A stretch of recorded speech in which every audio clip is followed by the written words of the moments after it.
സുഭാഷിതം ചാനലിലേക്ക്, ഡിജിറ്റൽ ചാനലിലേക്ക് സ്വാഗതം. ഞങ്ങളുടെ ചാനൽ കാണുക. ഞങ്ങൾക്ക് ഗ്ലോബൽ മലയാളി ന്യൂസ് എന്ന മറ്റൊരു ചാനൽ കൂടെയുണ്ട്. 2 ചാനൽ കാണുക, സബ്സ്ക്രൈബ് ചെയ്യുക. ആവശ്യമായ സപ്പോർട്ട് സാമ്പത്തികമായും അല്ലാതെയൊക്കെ ഞങ്ങൾക്ക് ചെയ്യുക. നിങ്ങളുടെ വാർത്തകൾ ഞങ്ങൾ അറിയിച്ചു തരിക.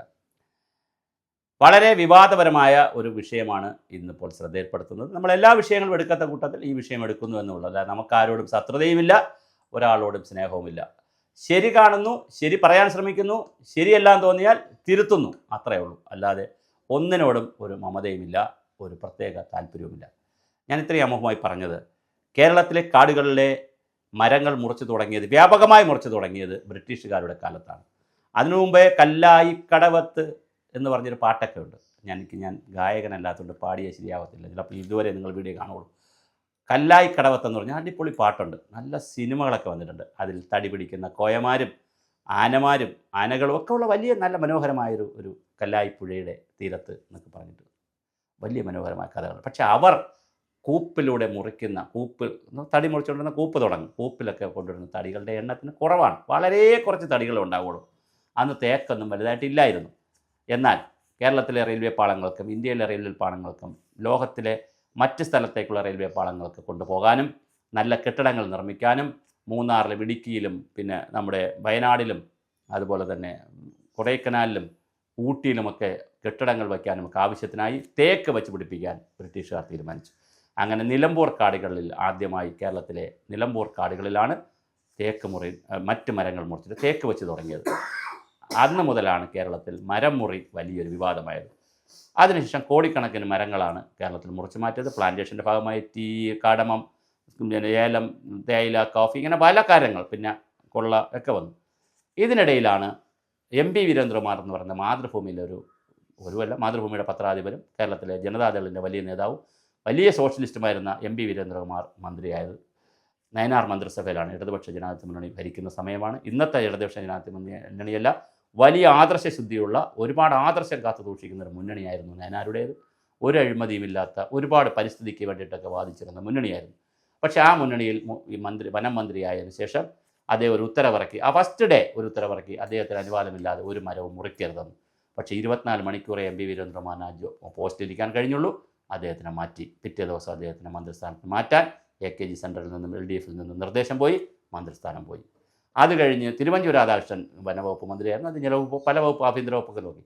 പക്ഷേ വനം വകുപ്പ് മന്ത്രിയായിരുന്നപ്പോൾ വനം കൊള്ളക്കാരിൽ നിന്ന് വളരെ കൃത്യമായ ഭീഷണി വരികയും അദ്ദേഹത്തിന് അഡീഷണലായി ഗൺമാന്മാരെയും തോക്കുമൊക്കെ കൊടുത്ത ഒരു സംഭവം കേരളത്തിൽ നടന്നിട്ടുണ്ട്. തിരുവഞ്ചൂർ രാധാകൃഷ്ണനെതിരെ വലിയ കൊന്നുകളയും എന്നുള്ള രീതിയിലുള്ള ഭീഷണിയും വന്നിരുന്നു. ഞാൻ പറഞ്ഞ 2 മന്ത്രിമാരുടെ കഥയാണ്. പിന്നെ MLA മാർ, ഉദ്യോഗസ്ഥർ, ഒരുപാട് പേർക്ക് ഈ പീഡനം കിട്ടിയിട്ടുണ്ട്.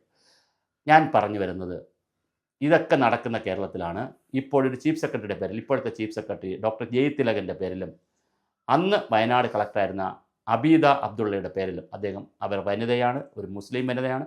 മുസ്ലിം വനിതകൾ വളരെ കുറച്ച് പേരെ IAS-കാരൊക്കെ ഉള്ളൂ, IPS-കാരൊക്കെ ഉള്ളൂ. അതിൽ പെട്ടുന്ന ഒരാളാണ്. ഒരുപക്ഷെ അവർ ഇതിനകത്ത് പേടിച്ച് ചെയ്തതായിരിക്കാം. ഈ അഴിമതിയിലും ഭീഷണിയിലൊന്നും പോയി കാണത്തില്ല. അവർ വളരെ പേടിച്ചിട്ടായിരിക്കും മിണ്ടാതിരുന്ന് കൊടുത്തത്. എന്നാൽ അവിടെ തന്നെ വളരെ മനോഹരമായ രീതിയിൽ ഇരുന്നിട്ടുള്ള IAS-കാരുണ്ട്. പിന്നീട് വന്ന് +2-ൻ്റെയൊക്കെ ഡയറക്ടറേറ്റിൽ വന്ന് കരി ഓയിലൊക്കെ സ്റ്റുഡൻസ് യൂണിയൻകാർ ഒഴിച്ച പിന്നെ ഒരു യുവ IAS-കാരനുണ്ടായിരുന്നു. അദ്ദേഹവും വയനാട് ഇരുന്നിട്ട് വലിയ കൊള്ള അവസാനിപ്പിച്ച ആളാണ്. പിന്നെ ഡോക്ടർ ഗീത വയനാട്, ഇപ്പോൾ അവർ തിരുവനന്തപുരത്താണ് ജോലി ചെയ്യുന്നത്. വലിയ രീതിയിൽ കൊള്ള അവസാനിപ്പിച്ച, പിന്നെ അങ്ങനെ ഒത്തിരി പേർ വയനാട് കളക്ടർമാരായിരുന്നു കൊള്ള അവസാനിപ്പിച്ചവരാണ്. പക്ഷേ വയനാട് കളക്ടറായിരുന്ന അബീദ അബ്ദുള്ള ഇതിന് കൂട്ടുനിന്നു എന്ന് തന്നെയാണ് വാർത്തകൾ പുറത്തു വരുന്നത്. എനിക്കതിൻ്റെ നിജസ്ഥിതി അറിയില്ല, അതുകൊണ്ട് ഞാൻ അവരെ അങ്ങനെ ആരോപിക്കുന്നില്ല. അതേസമയം ഡോക്ടർ ജയതിലകനെതിരെയും ശക്തമായ ആരോപണം പറയുന്നു. മുട്ടിൽ സഹോദരന്മാരായ അഗസ്റ്റിൻ സഹോദരങ്ങൾ അവർ ഇപ്പോൾ റിപ്പോർട്ടർ ചാനൽ വാങ്ങി, നികേഷ് കുമാറിൽ നിന്ന് വാങ്ങി റിപ്പോർട്ടർ ചാനൽ നടത്തുന്നു. മറ്റ് ചാനലുകളിൽ ആദർശം പറഞ്ഞുകൊണ്ടിരുന്നവർ, എല്ലാവരും എൻ്റെ നല്ല സുഹൃത്തുക്കളാണ്, എന്നാലും അവർ ആദർശമൊക്കെ പറഞ്ഞുകൊണ്ടിരുന്നവരാണ്. മറ്റ് ചാനലുകളിൽ വലിയ 24-ൽ ആദർശം പറഞ്ഞ ആൾ, മാതൃഭൂമിയിൽ ആദർശം പറഞ്ഞ ആൾ, മനോരമയിൽ ആദർശം പറഞ്ഞ ആൾ, അതാണും പെണ്ണ്, സ്ത്രീയും പുരുഷനും എല്ലാം ഉണ്ട്. ഒരു മന്ത്രിയുടെ സ്ഥാനം തന്നെ തെറിപ്പിച്ച റിപ്പോർട്ടർ ഒക്കെ ഉള്ള അവരെല്ലാം പൈസയ്ക്ക് വേണ്ടി ആയിരിക്കും, അല്ലെങ്കിൽ പൊസിഷന് വേണ്ടിയായിരിക്കും ഈ മരമുറിയുടെ സഹോദരന്മാർ നടത്തുന്ന ചാനലിലേക്ക് വന്നു. ഇപ്പോൾ അവർ പലപ്പോഴും ഏറ്റവും മുമ്പിൽ നിന്ന് ഏഷ്യാനെറ്റ് ചാനലിനെ പോലും പല സമയത്തും അവർ സ്കോറിലൂടെ കടത്തിവെട്ടിയിട്ടുള്ള റിപ്പോർട്ടർ ചാനലാണ്.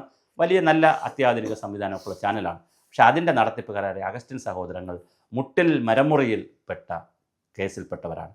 അത് വനം വകുപ്പ് സാധാരണ ഇതിന് കൂട്ടുനിൽക്കുന്നതാണ്. പക്ഷേ ഭാഗ്യവശാൽ ഇപ്രാവശ്യം വനം വകുപ്പിലെ ചില ഉദ്യോഗസ്ഥർ കൂട്ടുനിന്നില്ല. അതുകൊണ്ട് വ്യാപകമായി മുറിക്കാൻ പറ്റിയില്ല. അവരും കൂടെ കൂട്ടുനിന്നിരുന്നെങ്കിൽ വ്യാപകമായി മുറിച്ചേനെ. ഇനി ഞാൻ ബാക്കി കാര്യങ്ങളിലേക്ക് വരാം. ബ്രിട്ടീഷുകാരുടെ കാലം മുതൽ ബ്രിട്ടീഷുകാർ ഇന്ത്യയിൽ അധികാരം ഉറപ്പിച്ചിരുന്നത് രാജാക്കന്മാരുമായും കൂട്ടുനിൽക്കുന്ന, രാജാവിനെ കിട്ടിയില്ലെങ്കിൽ രാജാവിൻ്റെ മന്ത്രിമാരെ, അവരെ കിട്ടിയില്ലെങ്കിൽ വിദൂഷകനെ, എന്തായാലും കൊട്ടാര സേവകരെ, കൊട്ടാര വൈദ്യനെ, കൊട്ടാരവുമായി ബന്ധപ്പെട്ട് നിൽക്കുന്നവരെ, ജഗതി ശ്രീമാൻ്റെ കഥാപാത്രങ്ങൾ വരെയുണ്ട്. ഇവരെ അവർക്ക് മദ്യമാണ് വേണ്ടതെങ്കിൽ മദ്യം, സ്ത്രീകളോടാണ് താല്പര്യമെങ്കിൽ സ്ത്രീകളെ, പണത്തോടാണെങ്കിൽ പണം, അധികാരം, ബിനാമി, എന്താണ് അവരുടെ താല്പര്യം അത് സാധിച്ചു കൊടുത്തുകൊണ്ട് കേസിൽ നിന്ന് രക്ഷപ്പെടുന്ന ഒരു രീതി, അല്ലെങ്കിൽ അധികാരം പിടിക്കുന്ന, ഒറ്റുകൊടുക്കുന്ന രീതി ബ്രിട്ടീഷുകാരുടെ കാലം മുതൽ ഇവിടെയുണ്ട്. ഡോക്ടർ ജയതിലക് IAS ചീഫ് സെക്രട്ടറിക്കെതിരെ ഇപ്പോൾ വന്നിരിക്കുന്ന ആരോപണം, അദ്ദേഹം എന്തിനൊക്കെയോ വശംവദനായി. എന്തിന് എന്ന് എനിക്കറിയില്ല, അത് നമുക്കറിയാത്തൊരു കാര്യമാണ്. ഇതൊക്കെ രഹസ്യ കാര്യങ്ങളാണ്. എന്തിനൊക്കെയോ വശംവദമായി അദ്ദേഹം റവന്യൂ സെക്രട്ടറി ആയിരുന്നപ്പോൾ കൊടുത്ത അഫിഡവിറ്റുകൾക്ക്, കോടതിയിൽ കൊടുത്ത അഫിഡവിറ്റുകൾ കൊടുക്കാൻ വേണ്ടി കൊടുത്ത രേഖകളും മറ്റ് രേഖകളും എല്ലാം ദുർബലമായിരുന്നു. അതിൽ അബ്ദുള്ളയും കൊടുത്തതും വളരെ ദുർബലമായതുകൊണ്ട് കേസിൽ നിന്ന് ഊരി രക്ഷപ്പെടാൻ അഗസ്റ്റിൻ സഹോദരന്മാർക്ക് പറ്റിയെന്ന് പബ്ലിക് പ്രോസിക്യൂട്ടർ ഇപ്പോൾ വന്ന് പറഞ്ഞിട്ടുണ്ട്. ഇതൊന്നും നമ്മളുടെ വാർത്തയല്ല. പക്ഷേ ഇത് നമ്മൾ അറിയുന്ന കാര്യം ചെയ്യാതിരിക്കാനും പറയാതിരിക്കാനും പോകാൻ കഴിയില്ല. ഒരു സമൂഹത്തിൽ നിൽക്കുന്ന ഒരു ചാനൽ എന്നുള്ള നിലയിൽ അറിയുന്ന കാര്യങ്ങൾ വിളിച്ചു പോകാതെ പോയാൽ ചിലപ്പോൾ നമ്മുടെ ആത്മരോഷം എവിടെ പറയും എന്നുള്ളതൊരു പ്രശ്നമുണ്ട്. ചാനൽ എന്നും ജനങ്ങളോടൊപ്പം നിൽക്കുന്നതാണ് ഞങ്ങൾ. അതുകൊണ്ടാണ് ഇതൊക്കെ പറയുന്നത്. ഡോക്ടർ ജയതിലക് കരുനിഴലിലാണ്. അദ്ദേഹത്തിൻ്റെ സമ്പത്ത് അന്വേഷിക്കണം, സ്വത്ത് അന്വേഷിക്കണം, അദ്ദേഹത്തിൻ്റെ യാത്രകൾ അന്വേഷിക്കണം എന്നൊക്കെ പറഞ്ഞ് വ്യാപകമായ ആരോപണമാണ് സോഷ്യൽ മീഡിയയിലൊക്കെ വന്നുകൊണ്ടിരിക്കുന്നത്. അദ്ദേഹത്തിൻ്റെ ദൗർബല്യങ്ങളെക്കുറിച്ച് ഒരുപാട് കഥകൾ അദ്ദേഹം ഇരുന്ന വകുപ്പുകളിലൊക്കെ ഉണ്ട്. അത് എന്താണ് ദൗർബല്യമെന്ന് എനിക്കറിയില്ല. അങ്ങനെ കഥകളുണ്ട് പല വകുപ്പുകളിലും. അവരെല്ലാം ഈ വാർത്ത വന്നപ്പോൾ അദ്ദേഹം ഇരുന്ന വകുപ്പുകളിലെ പല ഉദ്യോഗസ്ഥരും, സ്ത്രീകളും പുരുഷന്മാരുമൊക്കെ എനിക്ക് വാട്സാപ്പ് മെസ്സേജ് ചെയ്തിട്ടുണ്ട്. അപ്പോൾ അതുകൊണ്ട് അതെല്ലാം ഞാൻ കളഞ്ഞു. നമ്മൾ വായിക്കുക, കളയുക, അല്ല നമുക്കിത് എടുത്തു വെക്കേണ്ട കാര്യമൊന്നുമില്ല. എന്തായാലും ഡോക്ടർ ജയതിലക് എയറിലാണ്. അതുപോലെ അബീദ അബ്ദുള്ള ഒരു വനിത ഇതിൽ പെട്ടുപോയതിൽ സങ്കടമുണ്ട്, ഖേദമുണ്ട്, പ്രതിഷേധമുണ്ട്. അങ്ങനെയാണെങ്കിൽ എന്തിനാണ് നിങ്ങൾ ഈ പണിക്ക് പോകുന്നത്? ഞാൻ അവസാനിപ്പിക്കുന്നു. TN ശേഷനും അൽഫോൺസ് കണ്ണന്താനവും SM വിജയാനന്ദും അതുപോലെയുള്ള വലിയ വലിയ മഹാരഥന്മാർ നയിച്ച IAS, അല്ലെങ്കിൽ അവർ മുൻപേ പോയ IASലാണ് ഇങ്ങനെയുള്ള പിന്നാമ്പുറത്തുകാരും വരുന്നത് എന്നുള്ളത് ഒരുതരം ഗതികേടാണ്. ഇന്ത്യൻ അഡ്മിനിസ്ട്രേറ്റീവ് സർവീസ് ഇന്ത്യൻ അരഗൻ്റ് സർവീസായി മാറുന്നത് കാണേണ്ടി വരുന്നത് കലികാലത്തിൻ്റെ പുതിയ രൂപമായിരിക്കും. കാലമേ മാപ്പു.